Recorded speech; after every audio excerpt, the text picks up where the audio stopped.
Dear Griffith Observatory, greetings, fellow astronomers. I am a science teacher at Poly High School. As a youth, I was a pretty serious amateur astronomer. I still bring out my 10-inch Newtonian on occasion. I love visiting your facility with its many excellent displays. I have visited many observatories, and the view of Saturn through your 12-inch refractor is the best I have seen. However, I wanted to point out that I know that you adjust your sundial. Maybe you guys thought nobody would ever notice, but I did. Years ago, I observed that you must adjust your sundial for both daylight time and for the analemma corrections of plus or minus 18 minutes throughout the year. You must have had to make a major correction last night, for example, since we reverted to Pacific Standard Time in California today.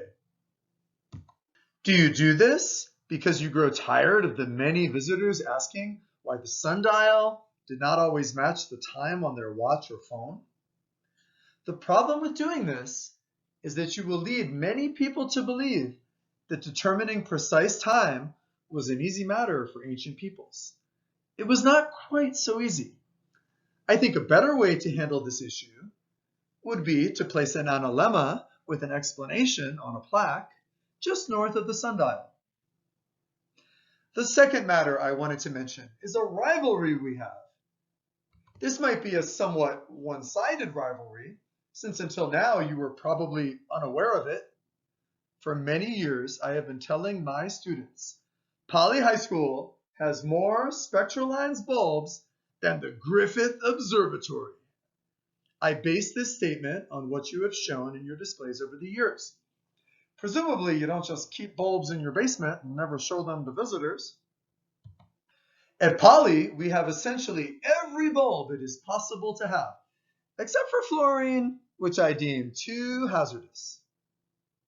Another issue which relates to your outsized pull with the media is the hyperbolic nature of many astronomical news stories.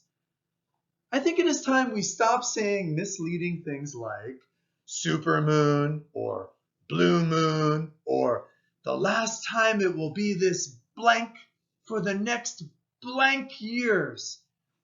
I think you must know that this is essentially BS, which is either an unobservable difference or sometimes no difference at all compared to the average view of the object.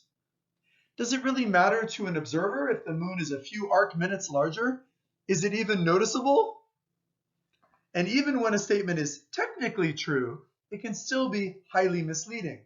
For example, a planet's opposition may be the closest one for many thousands of years, and yet still be pretty much similar to the one that happens a few years later.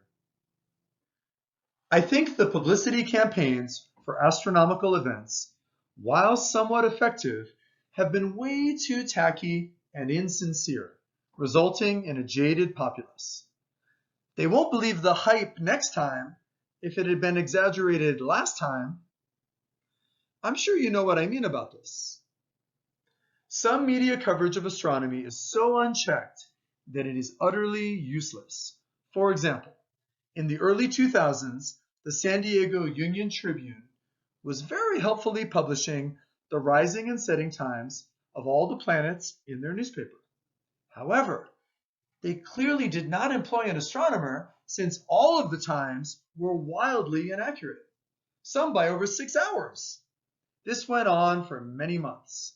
I finally wrote into them since I was regularly observing those planets and I knew the times were severely incorrect.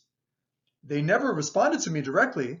Instead, they simply corrected the newer data in future papers and hoped that no one else ever noticed it had happened. They never even made a retraction. You could easily confirm this had happened by looking at their old papers or microfiche. Another example is when a few years ago, the Royal Astronomical Society of Canada simply cut and pasted the previous year's lunar data into their observer's handbook. Obviously, this was all incorrect. Maybe it would have been close 18 years later. Since there is such apathy in astronomy, they were able to just make a digital update to correct a published paper book. Kind of sad. I think astronomy and the media should emphasize how amazing it all is, without resorting to cheap tactics to make it seem more urgent to not miss the last chance to see something. One thing many people are impressed by is that both Ganymede and Titan are larger than the planet Mercury. If they weren't orbiting Jovians, they would be considered planets themselves.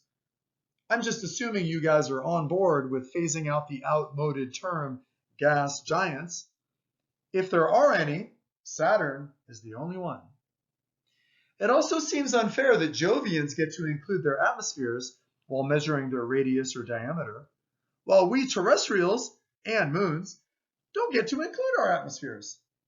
Titan should be particularly bothered by this, since if you included atmospheres, it would be the largest moon, but since we don't, it comes in at number 2. Thank you for your time. Bryce Pemble, November 3rd, 2024. Poly High School's cartographer of spacetime. Goodbye.